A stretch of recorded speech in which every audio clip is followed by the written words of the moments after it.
कारण रस्त्याही रोजच्या जाताय का इथं शाळा आहे आणि या ठाकरे चौकात घर आहे, तेवढ्याच काळात सुद्धा काही घडू शकतो. त्याच्यामुळे शक्यतो एवढ्या छोट्या जर मुली असतील तर स्वतः सांभाळायला या आणि स्वतःच न्यायला या. नको कुणाचा भरोसा धरू नका आणि आपण तिलाही शहाणं करूया आणि आपण पण शहाण्या करूया. हे पटत असेल तर काय म्हणलं असेल.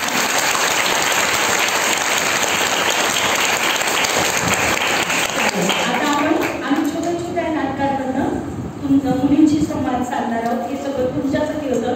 आता मुलींसाठी मुलींनो मी आणि तुमच्या मॅडम आम्ही एक गोष्ट तुम्हाला करून दाखवणार आहे. तर पूर्ण लक्ष द्यायचं तर प्रश्न विचारणार आहे.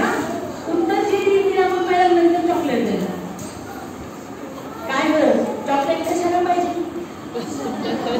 आत्ताच सांगितलं ना कुणाकडनं काही घ्यायचं नाही, माझ्याकडनं पण नाही ना मॅडमकडनं. नकोच म्हणायचं माझ्या आई देते मला चॉकलेट. कळलंय? चॉकलेट कुणाकडनं घ्यायचं का? मग काय घ्यायचं? मग काय म्हणायचं? काय म्हणायचं? का नको? हा माझ्या आई देती मला नको असं म्हणायचं. आणि काय म्हणायचं? मला हे आवडत नाही. काय म्हणायचं? मला हे करेक्ट. चल आता आपण गोष्टीकडे वळूया. काय होती किती मसाला करून ठेवायचं बाई इथं सगळा. आता काय चाललंय तुझं? ओ बाई साहेब. अगं आई माझ्या डॉलीचा बर्थडे आहे ना गं. अच्छा तर आठवड्याला तुझ्या डॉलीचा बर्थडे असतो का? गोदावरीत केक ऑर्डर केला, माझ्या सर्व फ्रेंड्सला फोन केले, रिटर्न गिफ्ट आणले, सगळी तयारी झाली. तू पण ये बर्थडे. अगं बाई आणि मी नाही म्हटलं तर तू थोडीच ऐकणार आहेस का? काय काय करायचं मग आमच्या बर्थडे गर्लला?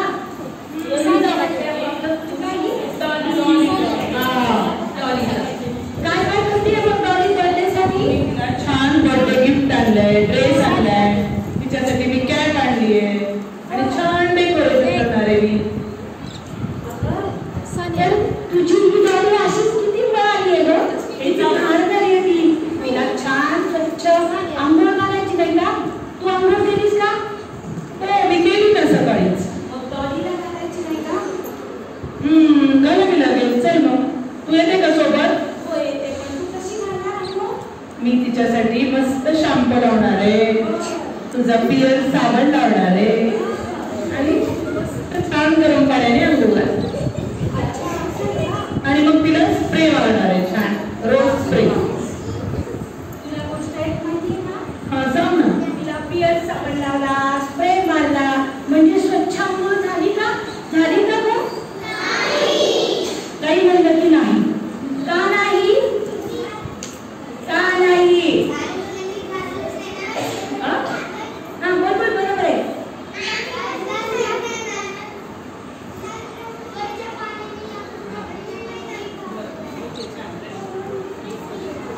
चल तिला घेऊन जाऊ आपण बाथरूम मध्ये. पण थांब थांब थांब. अंघोळ घालायची घाई करू नको. आधी कशी अंघोळ घालतात माहिती का तुला? तुला मी कशी अंघोळ घालते? यात लागण्यासारखं काय आहे? तू जशी तशी तुझी डॉली. मग डॉलीला कशी अंघोळ घालायची? तू सांगतेस ती सांगली मी तुला? तर स्वच्छ पाण्याने अंघोळ घालायची. मग जे जे सगळे शरीराचे भाग आहेत म्हणजे काखीतला भाग, जांघीतला भाग, दोन मांड्यांमधला भाग, पाठ, पोट सगळीकडे स्वच्छ साबण लावायचं आणि मग अंघोळ घालायची. नुसतं पाण्यात तुला गुळगुळ केलं साबणाचा हात लावलं की झाली का अंघोळ? का नाही?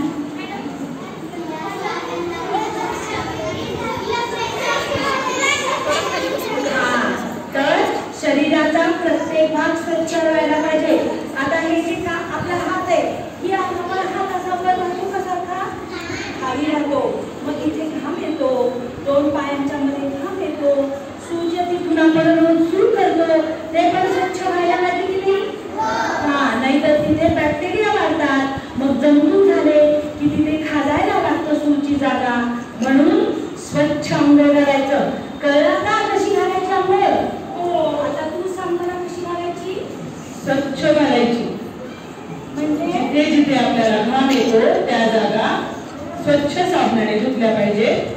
झाल्यानंतर कोरडे केल्या पाहिजे आणि आपले जे अंत्यवस्त्र असतात सर्व कपडे स्वच्छ धुवून उन्हात वाळवत घातले पाहिजे. त्यामुळे आपल्याला बॅक्टेरिया इन्फेक्शन होणार नाही.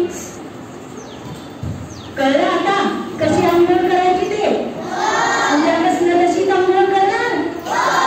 अशी करता का आजपर्यंत आंघोळ? कुणाकुणाची आई घातली आंघोळ मुलींना? अरे बापरे, पुष्कळ मुलींना आई आंघोळ घालते. मग आई अशी घातली का नुसतं चापड बरोबर लागते? तर तुम्हाला लक्षात आलं ना आता? तर आईने नाही लावला साबण तर आपण आपल्याला लावायचा. आईला सांगायचं आमच्या शाळेत पहिल्या होत्या आत्ताच सांगितलं ना, आमच्याशी बोला. मला विचारा काय प्रश्न आहे? तर अशीच आंघोळ रोज करायची. तुम्ही पण मुलींनो छोट्यांनो पण काय आईला सांगायचं मी अशीच आंघोळ करणार, मी नाही काढत चटी असं करायचं. स्वच्छ कपडे काढून व्यवस्थित साबण लावून आंघोळ करायची. कळलंय आता? आणि आपण पण लक्षात ठेवायला पाहिजे आपले जे स्वतःचे पण आहेत आणि मुलींचे पण आहेत जे आपले जे कपडे आहेत ते उन्हात वाळवले पाहिजे, जेणेकरून कसलाही जंतू संसर्ग इथे होणार नाही. थोड्या मोठ्या झालेल्या मुलींना सुद्धा सॅनिटरी पॅड्स वगैरे बाबत पण आपण समजून सांगायला पाहिजे, ते डिस्पोज करायला पाहिजे. नाहीतर आता बघा रस्त्याने चालत उकळल्यावर आधीच पडलेले दिसतात आणि कुठले त्यांना ओळख मिळतात आणि सगळे माणसं बायकांना शिव्या देतात. हे मी माझ्या कॉलनीत पाहिले. इथे म्हणतात बघा बायका किती निर्लज्ज झाल्या, असं मी स्वतः ऐकलंय. इतकं ऑकवर्ड फील होतं ना. त्याच्यामुळे आपण मुलींना ही सुद्धा गोष्ट सांगायची पाहिजे, कारण वयाच्या 10व्या ते 11व्या वर्षीपासूनच आत्ताच मी बोलल्याप्रमाणे मुलींना पिरियड्स यायला लागले. तर ते काय येतात, कशासाठी आणि त्याच्यानंतर का सांभाळायला पाहिजे हे आपण मुलींना सांगितलं पाहिजे. तसंच मी दुसरी गोष्ट सांगितली होती, ही सगळी गोष्ट झाली स्वच्छतेबाबत. आणखी एक गोष्ट तुला माहिती काय होती? तू सारखे ग्लोव्ह घालून का बसलीस गं? मला थंडी वाजते. आता हा थंडीच आहे का गं? हो मला वाजते थंडी. अगं हो, पण या ग्लोव्ह घातल्यानंतर तू यांनी जेवणार कशी? पोळी खाता येते का तुमच्यानी? ओवी कळतच ओवी जरा वेगळीच झाली. आपण ओवीला समजूया. ओवी चमच्याने पोळी खाता येते का बेटा? नाही. मग कशाने खायची? हाताने. पण मग हे ग्लोव्ह काढायला पाहिजे की नाही?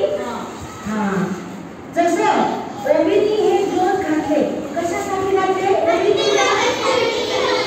थंडीपासून माझी सुरक्षा होईल म्हणून. तसं आणखी काय घातलं पाहिजे? आपण जे अंतर्वस्त्र घालतो ते आपल्या सुरक्षेसाठी घालतो. आणि स्विमिंग कॉस्ट्यूम कशासाठी घालतो? स्विमिंग कॉस्ट्यूम कुठून कुठपर्यंत असतो? इथून स्विमिंगला कोण जाते? तो कॉस्ट्यूम कसा असतो? हा कुठून सांग. हा म्हणजे गळ्यापासून मांड्यांपर्यंत. गळ्यापासून का घालतो आपण तसंच झालं कपडे घालून. का बरं?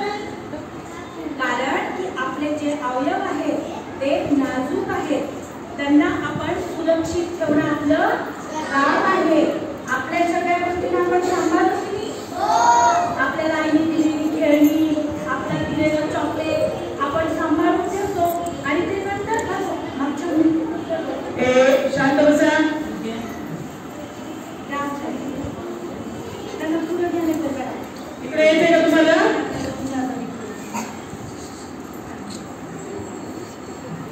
म्हणून मुलींनो आपल्या शरीरातला जो आतला भाग आहे, जसं आपली छाती आहे, आपले चड्डी आहे, त्याच्या आतला भाग आहे, तिथं कुणालाही हात लावायला द्यायचा नाही.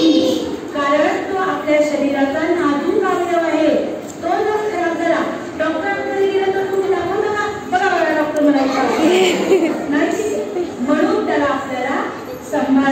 पाहिजे, व्यवस्थित ठेवायला पाहिजे. म्हणून आपण आपले कपडे घातलेच पाहिजे.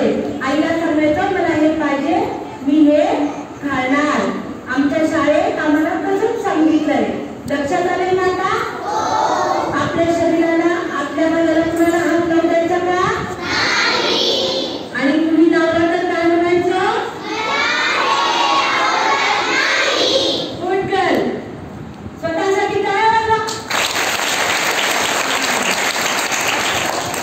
तर अशा रीतीने मुलीला आपण ह्या गोष्टी पण अशा गोष्टीतून गोष्टी रूपातून खूप साऱ्या सांगू शकतो. जसं पंचतंत्र किती आयामी वाचलंय. एक किती वाईट परिस्थिती आहे ना. आपण सगळे शिकलेले आहोत ना, साक्षर लिहिता वाचता येते का सगळ्या आयांना?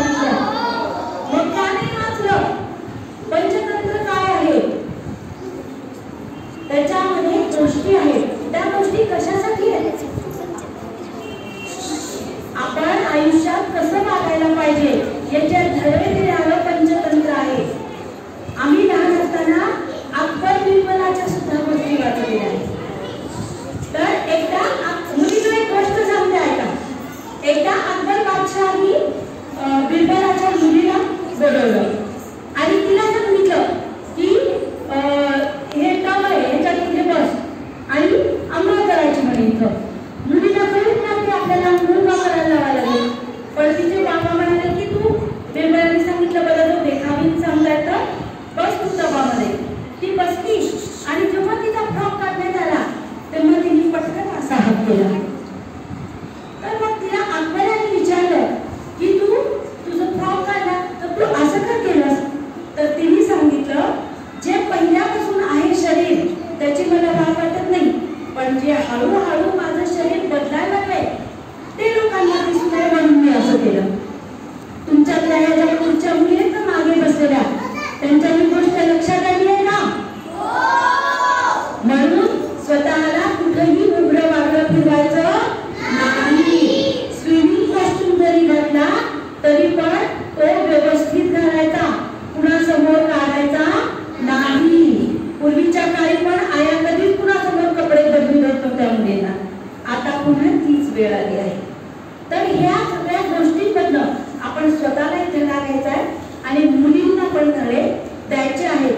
फक्त मुलींना म्हणजे वेळी अशी घाल. मी पाहिलंय आता एवढ्या छोट्या मुली आई बरोबर वडाला फेरायला सांगतात. एवढी मोठी दिसते इथं रोज एवढं, आई पण तेवढीच नटलेली आणि पोरगी तिच्या पुढे 100. कशाला पाहिजे स्वतःला वर नको का? कशासाठी करतोय आपण हे? का आपण स्वतःला अशा रीतीने दाखवतोय सगळ्या जगाला? आपण सगळ्यांनी तर सारखेच आहोत. 2 हात 2 पाय 1 नाक 2 डोळे 2 कान. मग वेगळं काय आहे? कशासाठी आपल्याला सगळ्यांचं लक्ष अट्रॅक्ट करून घ्यायचंय? हे आधी देशभर शासन, विराट शासन. आईचं अनुकरण मुलगी करत असते. म्हणून शाळांमधून सगळ्यांना साड्या नेसायला लावतात. सगळ्या शिक्षिका, कुठल्याही शिक्षिकेने खूप भडक करायचं नाही. तर मेकअप करून शाळेमध्ये येत नाही. जनरल इंग्लिश मिडियमच्या शाळा सुद्धा, पण आपल्या मराठी मिडियमच्या शाळांमध्ये कोणी नाही. त्याचं खरं कारण हे आहे, कारण मुली लगेच म्हणतात माझ्या बहिणी पण कसला ब्लाऊज घातला होता, इथं अशी डिझाईन कसं म्हणतात की मुली. आई तू किती गबाळ कशी घालतेस, आमच्या बाई बघ किती स्मार्ट आहे, असं मुली म्हणतच राहतात. हे नको व्हायला. म्हणून आपल्या देशाची बेसिक थिंग आहे साधी राहणी, उच्च विचारसरणी. म्हणून वाचायला वाचाल तर म्हणून पंचतंत्र गेलं की खरेदीच करायचं भारतीय पुस्तकालयात आणि नक्की वाचा. त्या पंचतंत्रातली एक गोष्ट आता मुलींसाठी. एकदा एक कोंढा जंगलात फिरत होता. बापड्याने जंगलाचा बागचा धुंडला, एक कोल्हा बहु केला, एक कोल्हा बहु केला, सावलीला उभी थांबला. काय करावं? झाली पण पोटात काही काम कुणी खायला पण काही देत नाही, कुठं काही दिसत पण नाही. आता कुठून आणून खायला?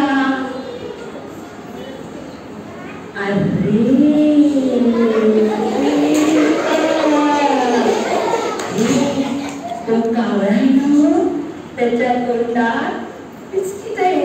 आता मी मिळवणारच, पण कसं मिळवू बाबा?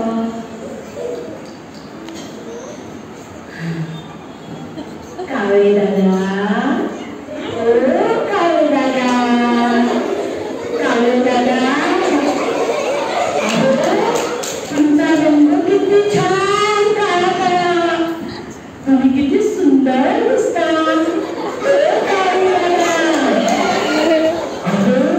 तुम्ही गाता किती छान, म्हणा ना सारेगमपधनिसा, सारेगमपधनिसा.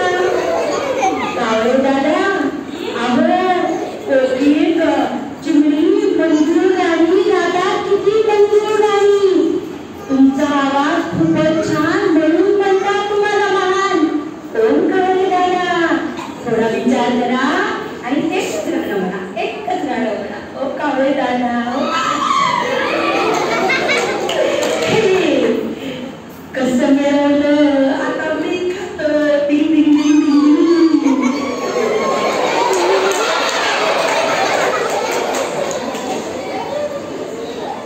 आता तुम्ही मला सांगायचं, या गोष्टीतून तुम्ही काय शिकला? एकेकीने सांगायचं, गडबड करायची नाही, शांत बोला. सगळ्यांचा आधी हात वर करा. अरे चुकू दे पण बोला, काय शिकला या गोष्टीतून? नंतर मी सांगणार होते. हा बोल.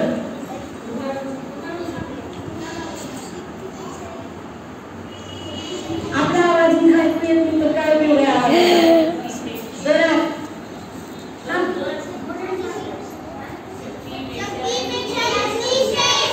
ते तसलं पुस्तकातलं वाक्य बोलायचं ना. हे तर गोष्टीचं टायटल आहे, शक्तीपेक्षा युक्ती श्रेष्ठ. अजून काय पाहिलं तुम्ही?